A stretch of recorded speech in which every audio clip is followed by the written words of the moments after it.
Hey folks, it's Michael with the Reason RX podcast, back again after months, a little hiatus.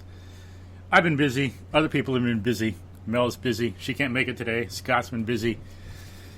We've just been swamped, just stuff going on at work, life, and of course with this COVID quarantine thing, I've gotten massively swamped and overwhelmed and slammed with some online teaching. So finally kind of getting my feet under me. We can do something. But Scott Harris is with us again. As I say, Melanie can't make it today. She's got a lot going on. So how you doing, Scott? Doing good. Cool.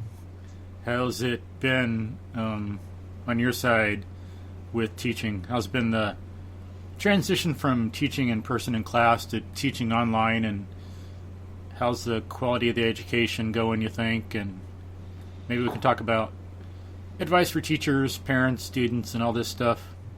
Kind of give teachers or some parents and kids your perspective, maybe. Well, I think the biggest problem is when we had gone on spring break, and then that's when they announced that we weren't going to come back after spring break, and we were going to go to online learning. And while some teachers do a fair amount of stuff, say through Google Classroom, most teachers weren't really prepared for that style of instruction, and certainly the kids didn't know what to expect. But we were just kind of thrown into it, and there, not to blame administration, there wasn't a whole lot they could do. Mm-hmm. So they did, get together links on Zoom and that kind of thing, and how to use those tools. And we hit the ground running. I mostly just went to a similar kind of thing of what I was doing in class, in which I would have class on Monday, Tuesday, and Thursday. And I would have a 9 o'clock, my psychology sessions are bigger than my macroeconomics and philosophy. So I would do psychology at 9 in the morning and then again at 2 in the afternoon. And you could tune in to either one, and it would be a live Zoom lecture in which the PowerPoint would be the basis for an interactive discussion, and we would conduct class that way.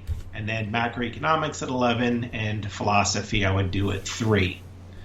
Well, by the second day, I realized that nobody wanted to be up at 9 in the morning.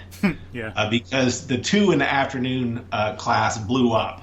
And so I just killed the 9 and decided to do all the psychology sections in one big giant classroom of about 70 kids. So you were just doing 3 days a week? Yes. Each class, or every class you were doing 3 days a week? Yes. And what I realized is you've heard of probably flipped classrooms, which we've been trying to do for a long time, in which short videos or whatever are given to the kids or readings, and they do that outside of class. And then you can, so instead of direct instruction in class, you have time to discuss and have deeper and richer conversations. The problem, of course, was getting kids to do that. Mm-hmm. And administration would always tell me, oh, they'll do it because they love technology. And when I float that line to the kids, they laugh. They say, we don't care about technology. We only care if it's engaging. So whether it's video, reading, it has to be good. Mm-hmm. I think the other problem we've had with flipped classrooms is we were expecting them to flip that stuff on top of the reading, the homework, the worksheets, etc. It is just too much. Yeah, makes sense. But by doing it online, I realized I didn't have to hold their hand as much and do it all online, that they could watch those YouTube videos and then we could flip it and discuss it in the online Zoom lecture. And the classes you were doing 3 days a week, you had been doing 5 when you were meeting in person? 5 days Correct. a week? Yeah. Correct. What about at the beginning of the week, I would send out a Google Classroom message and kind of either lay out, here's what's going to happen Monday, Tuesday, and then a separate one on Thursday. So here's the readings to have done, right? Here's the hyperlink to an article, or I can attach, a PDF, and then watch these 2 videos. Mm-hmm. when you were doing in person, was it 1 hour, and then when you were doing online, was it still an hour? Or Yeah, we were about 55 minutes, and so that's what we tended to do. The psychology went a full hour every time. The philosophy class is only, how many kids were in there? About 18. So we were often able to do that in 45 minutes. Did you get some good discussion going in it since it's smaller? Yes, and Cool. that class is very discussion based, and they were very comfortable with each other, so it went really well. Cool. The larger class, especially when you combine and have 70 in one, it's a bit harder to do freewheeling discussion, but you can certainly call on students. Yeah. Yeah, the only thing for a class of that size would be some of the little buttons where you press thumbs up, thumbs down, or whatever. Then the school announced it during spring break. Like, how many days ahead did you know before you had to all of a sudden start online? 2 days, a week? Oh, it seems like a year ago. We've been on lockdown for so long. Yeah. We had about a week. But it was during spring like I break? said, they put out some hyperlinks from the technology department about how to use Zoom and so on. And most of us were relatively familiar with Google Classroom and so on. It was just kind of figuring out how you're going to structure it, how you're going to get the info to the kids. How are they going to turn in if you give them worksheets? Are they going to email them? You can send them in through Google Classroom, send me a picture of the completed worksheet. So a lot of different ways. Mm-hmm. Yeah, I think some students I was tutoring privately had a lot less tests, and all of a sudden they were doing group tests and at-home tests and stuff like that, and so they didn't need my help because the classes became a joke. Well, and it's not the teacher's fault, of course. I'm not blaming them. I'm just the situation. What the heck can you do, you know? Right, and so there are ways to test online. But yes, certainly they could sit there online and with their phone text their best friend, hey, what's the answer to this? Or use Google. I don't know that that's as big a problem as maybe some teachers were making it out to be. In other words, I assume they do a fair amount of that anyway, right? If they're doing homework and can't find the answer, or get stuck, they're going to do some Googling. But that's what humans tend to do. Yeah, I was about to say. By making it a group test where they pick their own partner or something, it really kind of reduces a lot of the fear of that. And frankly, I didn't see a huge change in grades from what they were doing in class compared to online. And that's really always been the case. If you've ever had an open note test, you think, oh, everybody's going to make a high A. Nope. Mm-hmm. Yeah. If you didn't take notes or if you don't know where the stuff is in the book, it doesn't really help you a whole lot given the time constraint. And I remember a teacher saying that when I was in high school too, I think. Sometimes some teachers would offer extra credit. She said the only people who ever did the extra credit were those getting A's anyway. The people who needed it never did it. And when I first started teaching, I'll be going into my 31st year of teaching this fall. Cool. I would only allow extra credit if you had a missing grade, a 0 or something like that. But I quickly learned what you just said, is that 95% of the kids that want extra credit are kids who have A's already and they're trying to bump their grade up. Why deny a kid who wants to do extra work? So I threw that rule out. I think when I was younger, I did extra credit, not because I wanted the grade. I just wanted the challenge. It was nice to have the grade.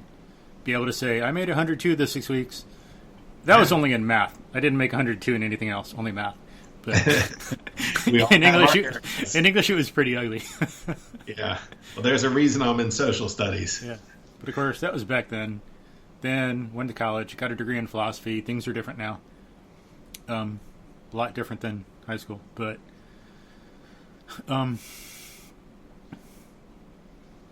that's interesting. So, how would you make sure the students are all interested when it's online like that? That's the same kind of rule? Like those who do extra credit are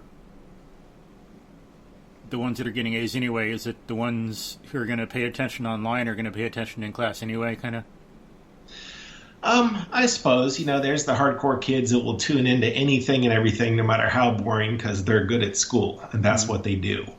I would say if you can't engage them and hold their attention in class, you're not going to do it online either. Kids know which of their teachers are engaging and which are kind of boring, which ones are funny, and so on. The funniest part about lecturing online is they typically have their microphones muted.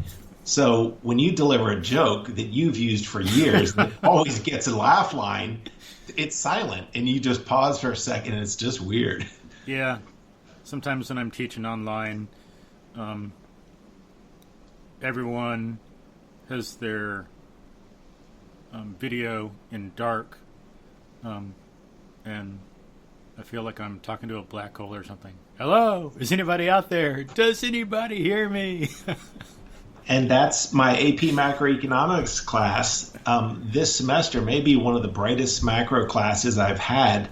They've probably needed the least help from me. Cool. And I've been teaching macro for probably 12 years.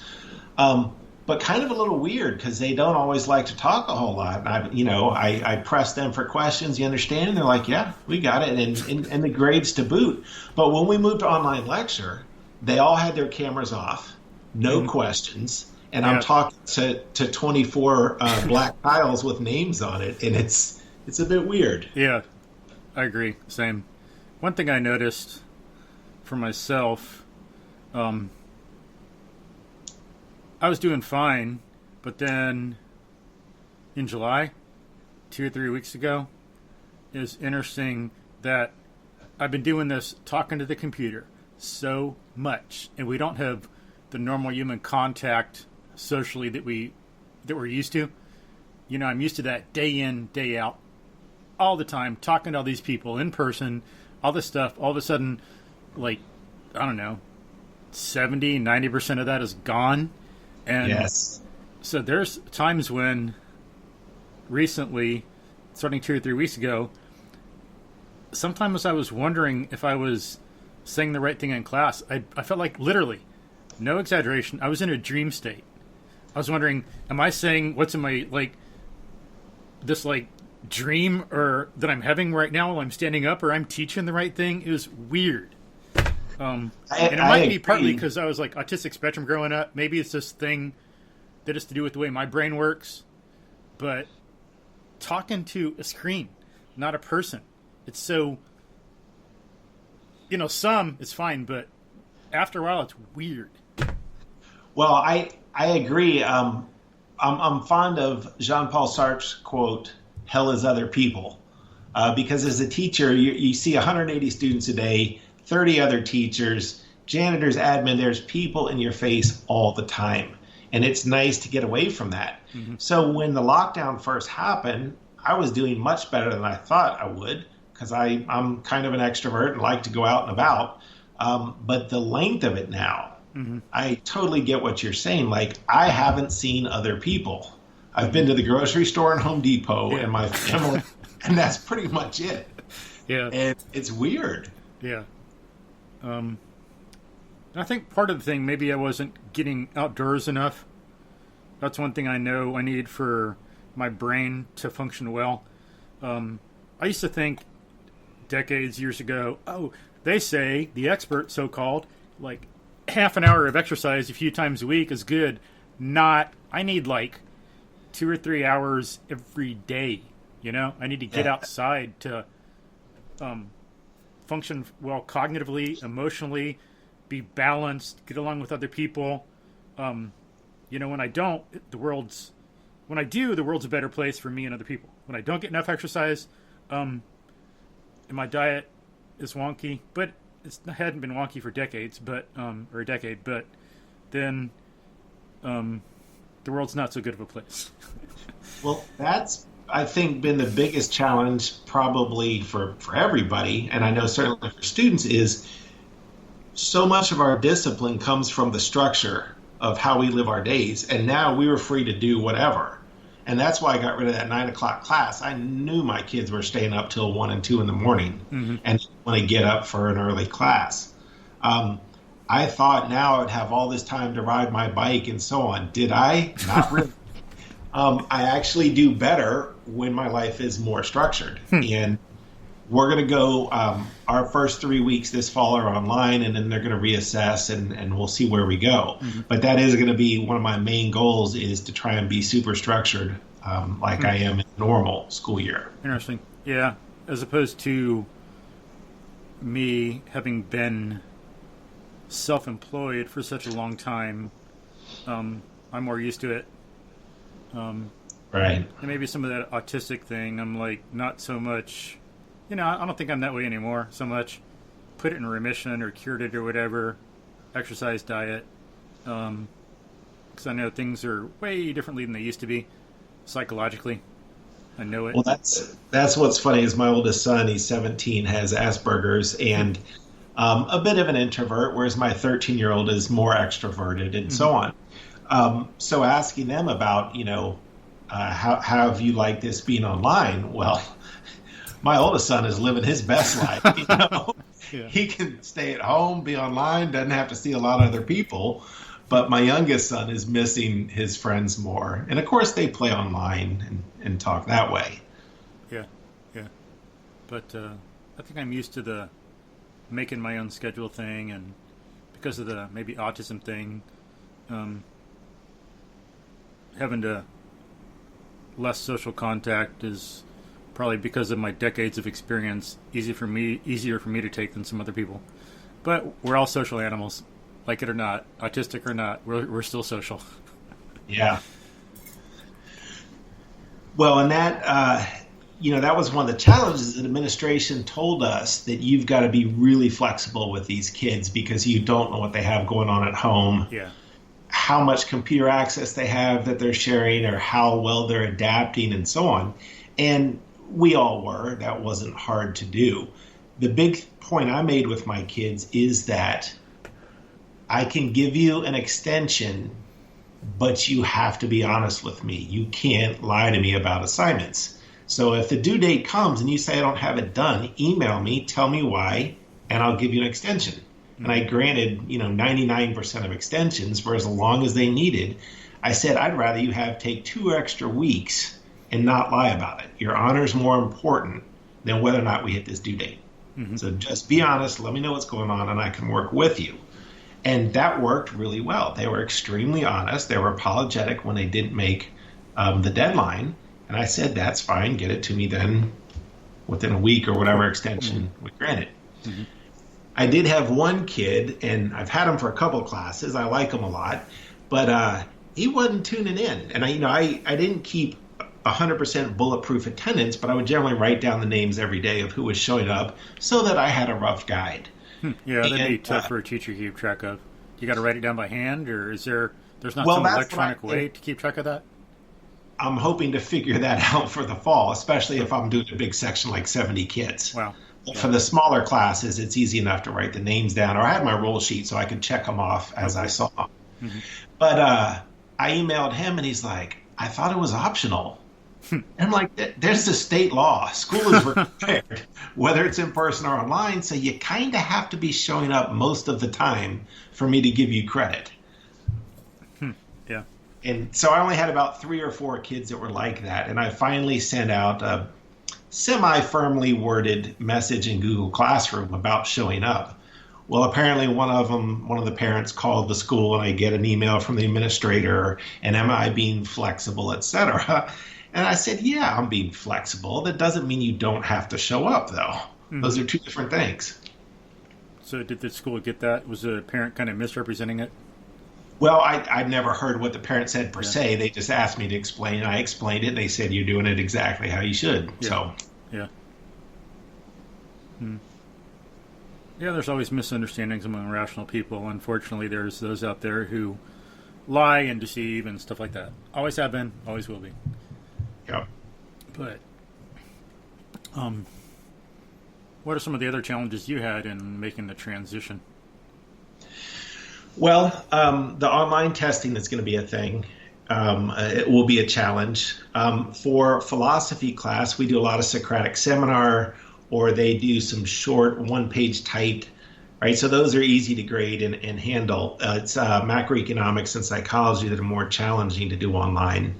The guy I teach macro with happens to be a whiz at all the online testing. Cool. So I put all that in his court, and he made the tests for us. Oh, cool. And they're automatically graded. They're multiple choice. Is some of the stuff that students are sending you in via picture or email or whatever, is it making it take longer to grade everything? Or? Well, the psychology worksheets are really study guides, and they actually have the answers at the end of each section in fine print.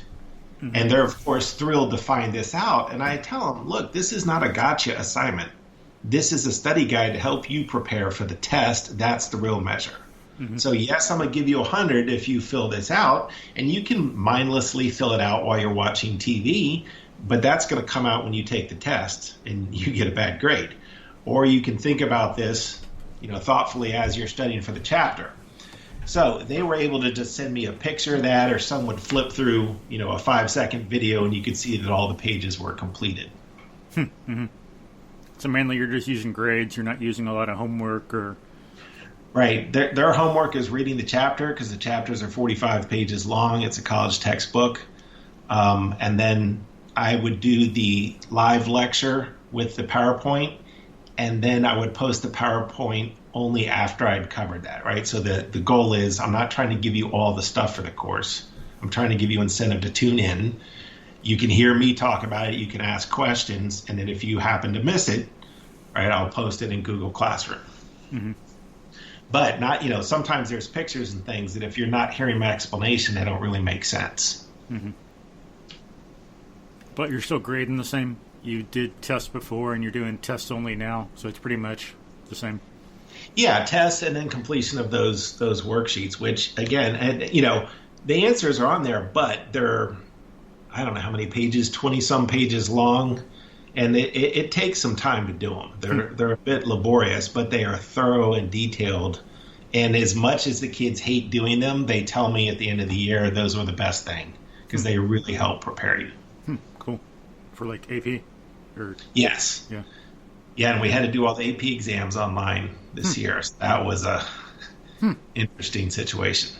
How did, were they for the AP themselves or just?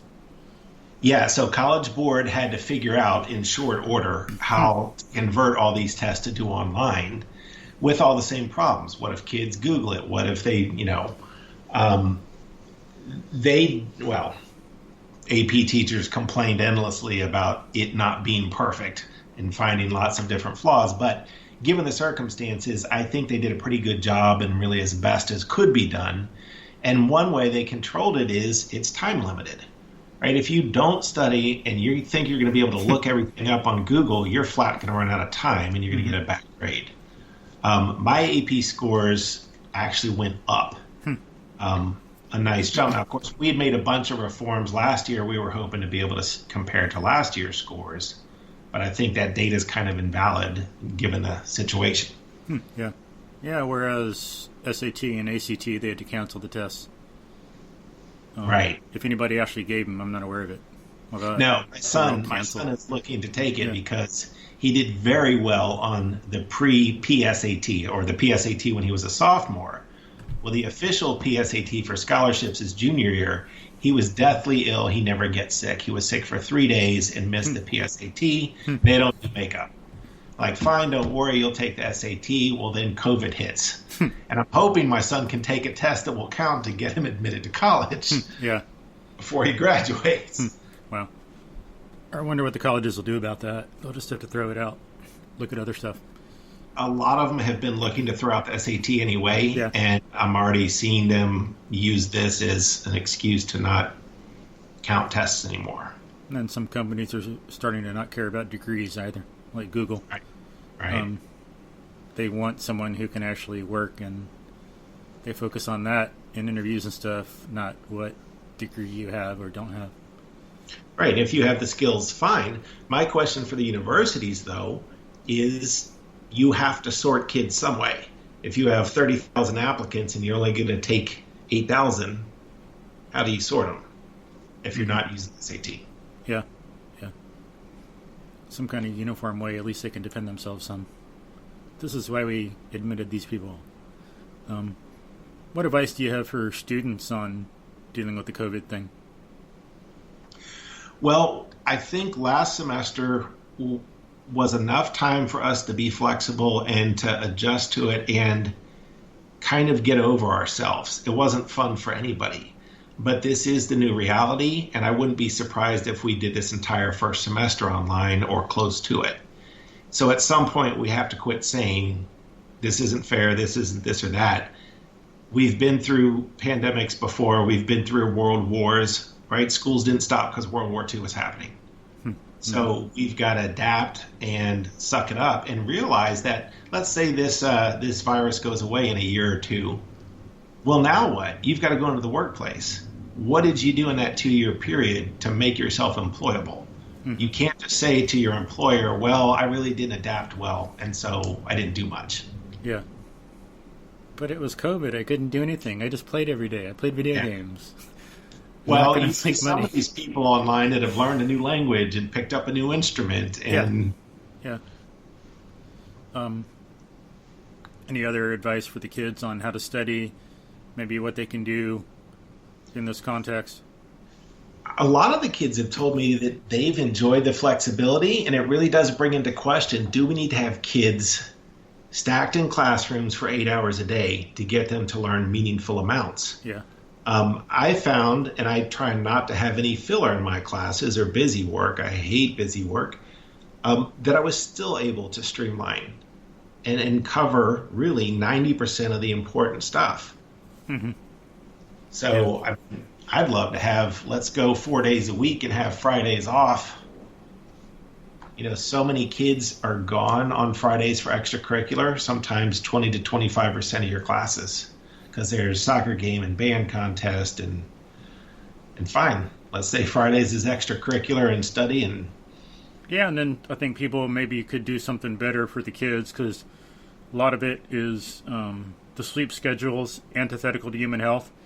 Right. Very wrong. People are kids are becoming unhealthy. They're have a compromised future. Some are dying from some of this ignorance about sleep.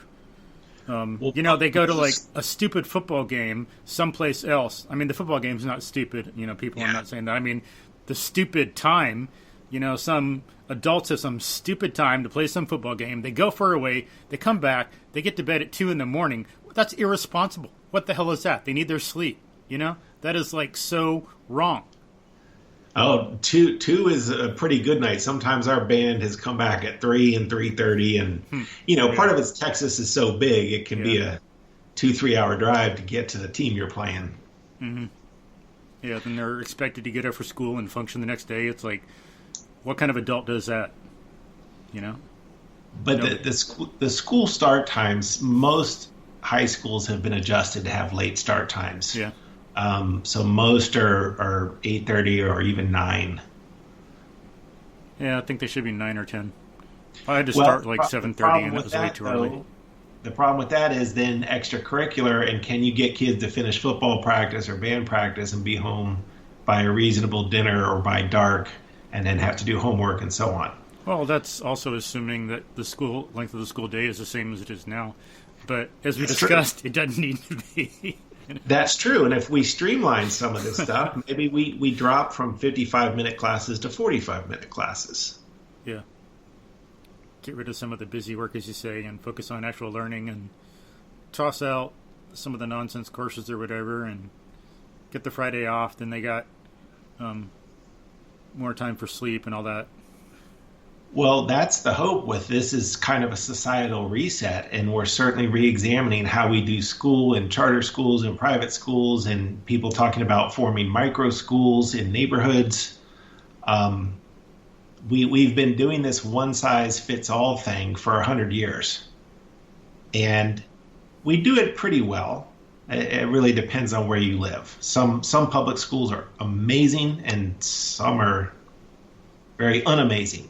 But the idea that everybody's got to be in a 3,000 person school, how many of those kids get lost in the middle? Mm-hmm.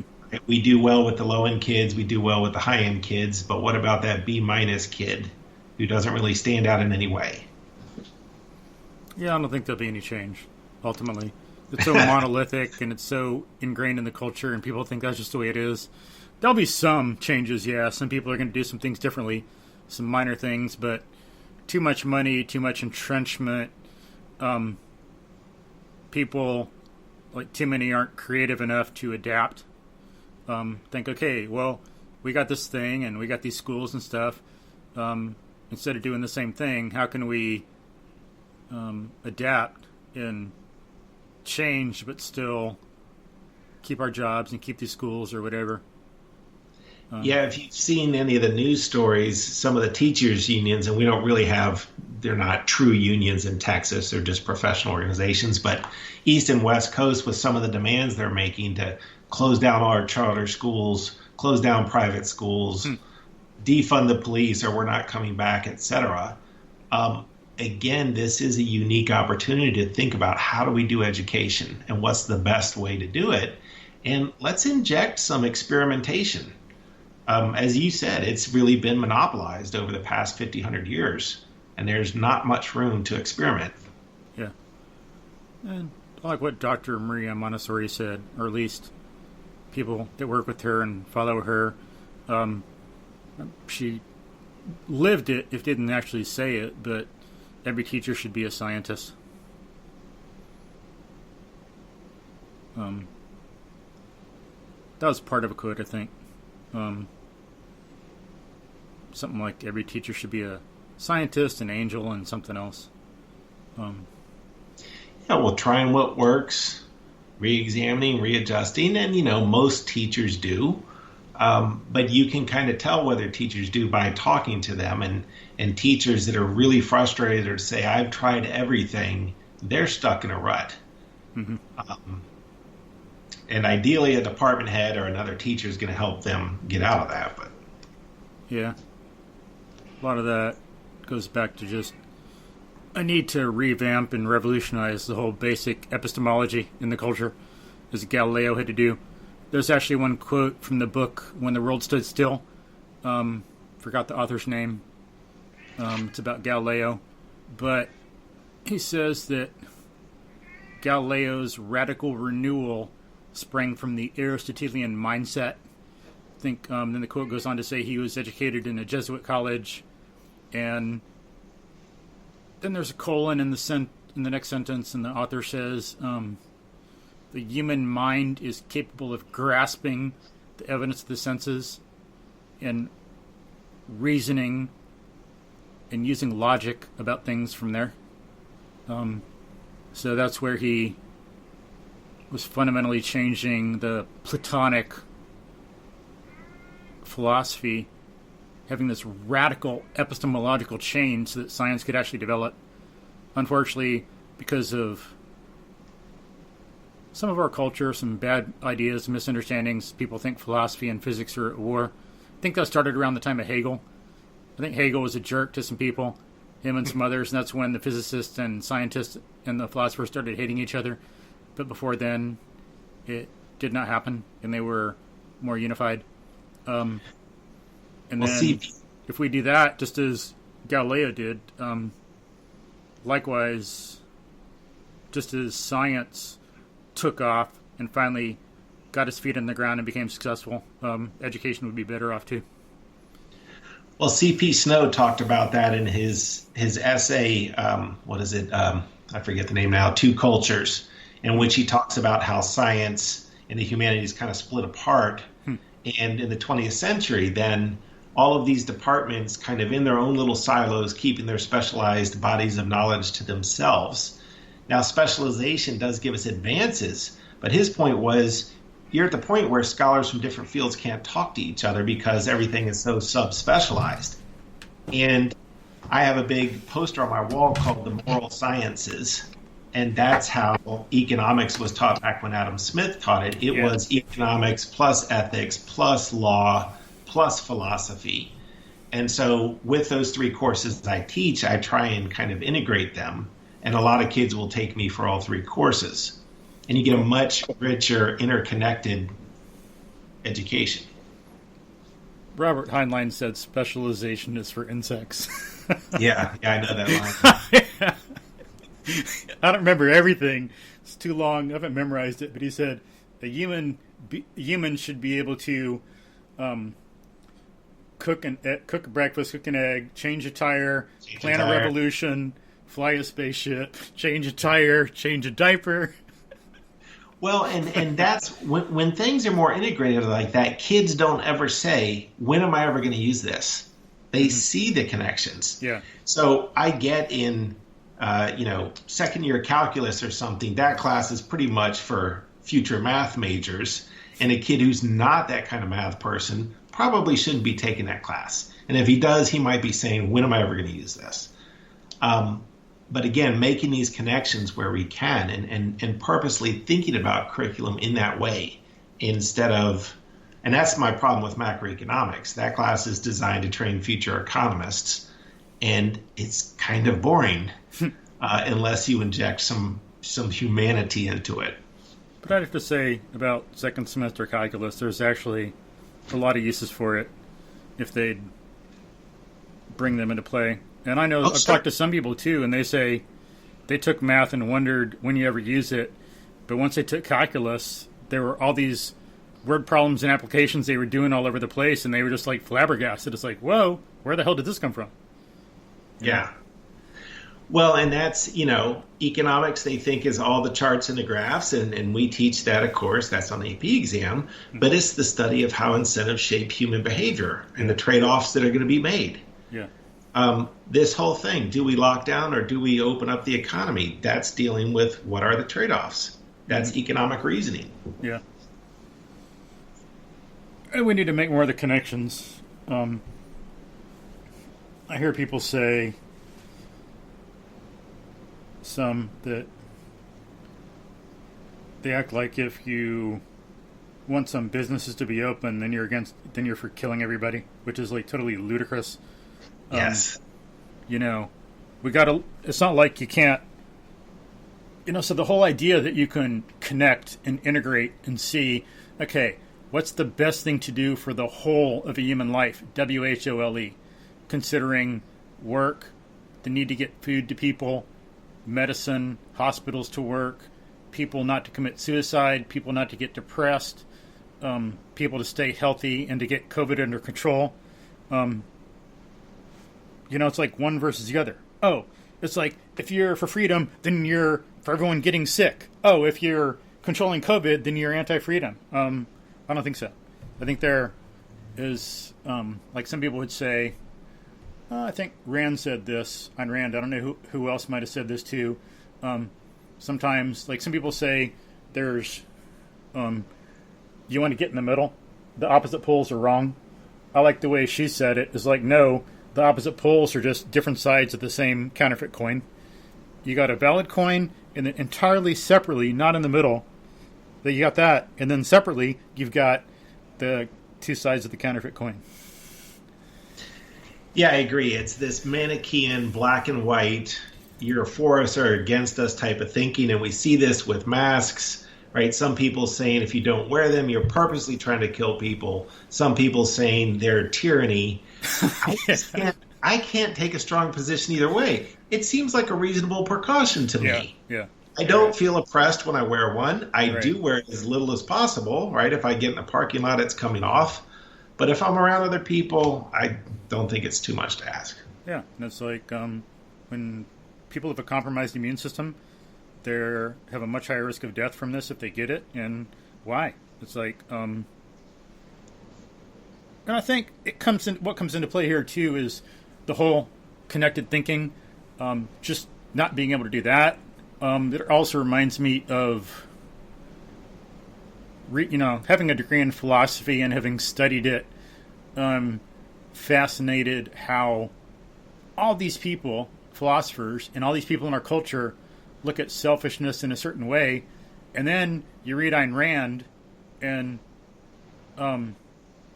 you don't get what she says about selfishness at all, as a lot of people do who think they follow her. They don't really get what selfishness is. And then you see, it's about the self means for her, not some emotion-ridden, short-term thinking beast that runs around drooling, as most people think of selfishness. It's like she thought philosophically, what is the human self? What's human nature? It's to be a rational animal, to have volition, to be a self-controlled. It's a philosophy for an adult. It's not a philosophy for some emotion-ridden thing. That's not what selfishness really is scientifically according to man's nature. So people would think, what do I need as a human being to survive? I need friends. I need to exist in this world. I'm not some little social spirit freewheeling it, doing whatever I feel like. You know, I'm living in a world of cause and effect. That's the root of any rational scientific idea about selfishness, I think, you know? And so it's in your self-interest to, like, take care of the people you love. Like, hello, you know? And a lot of people can't get past Rand's abrasive personality, which, fair enough. But another way to say the word selfishness is enlightened self-interest. Yeah. Right? That you're not out to harm other people. You're out for yourself, as we all are, but my rights end where yours begin. Yeah. And again, so a mask seems a reasonable thing. So I've often taken phrases of hers or passages, and if you just relanguage them into less aggressive language, people are like, oh yeah, I agree with that. Yeah, yeah. That's kind of funny how some of that works. But yeah, when I've explained some of that to some people, they're like, oh yeah, I never thought of it like that. Well, yeah, of course, because we're not geniuses. You know? Well, I never did either until someone told me. You know? I tell my students, I care about my kids more than I care about you. Yeah. Right? And I care about you guys more than I do the kids next door whom I don't know. Yeah. Or the kids at the next high school over. Yeah. And I try to care about humanity in general, but can you care about 7 billion people? Yeah, not I'm possible. Not sure that you can in a real sense. Yeah. You can't do anything about it. Just like there's a little story. A lot of people know someone's walking on the beach, or someone's on the beach, and they see someone up ahead throwing starfish in, and they go up to the person, what are you doing? You can't save all the starfish. There's only starfish on the beach. Like, you can't do anything. Why are you wasting your time? And he picks one up and throws it out. It matters to this one. Yep, every teacher knows that story. Yeah. Yeah. And that's all you can do. Yeah. But if other people do that too, right? That's how groups are formed, and that's how problems get improved. Yeah. Yeah, there's a story too about like some guy on some beach starting to pick up trash. It was just piled feet deep in trash. It was horrible. One guy starts picking it up, goes around, gets some other people to help. Starts with the one guy, and then other people helping, doing the same thing. And now you look at it, and, you know, it's this gorgeous beach. No trash at all. Beautiful. There's a good video on YouTube of a guy at a music festival, and he's standing this kind of sloping hill, and he starts dancing to the music. Everybody else is sitting on blankets or whatever, and he's just really getting after it by himself. And this other guy finally jumps up and starts dancing with him, and I'm not sure if they were intoxicated or not. But the video plays for a couple of minutes, and all of a sudden, it just became infectious. And there's like 100 and something people dancing. Cool. Yeah. And there is research in psychology on that whether it's picking up trash or having a positive attitude, and negative attitudes can be infectious as well. Yeah, interesting. Because we're social animals. It makes sense. And as a former coach, you can only have so many negative attitudes on a team. Yeah. Right? It's got to be a small percentage. You just got to get rid of some of the negativity. Yeah. Yep. Yes. And there was an old song about that. Is it Louis Armstrong? Accent the positive, eliminate the negative. Great song. Yeah. But, well, you got to sign off before long. You got any other ideas you want to share with parents or students or teachers about handling this thing? Well, I guess last thing I would say for students is to be assertive, be in charge of your education. Some of the teachers have adapted better online than others, but it's really up to you to demand your education and to stay on top of it.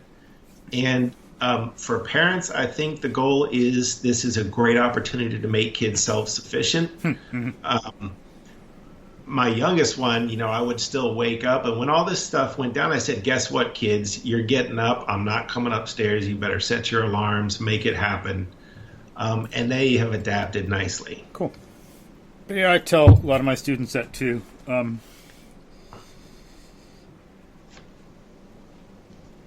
I tell them thinking is not a spectator sport. Life is not a spectator sport. Do it. Dig your fingers in the dirt. That's a good line. Part.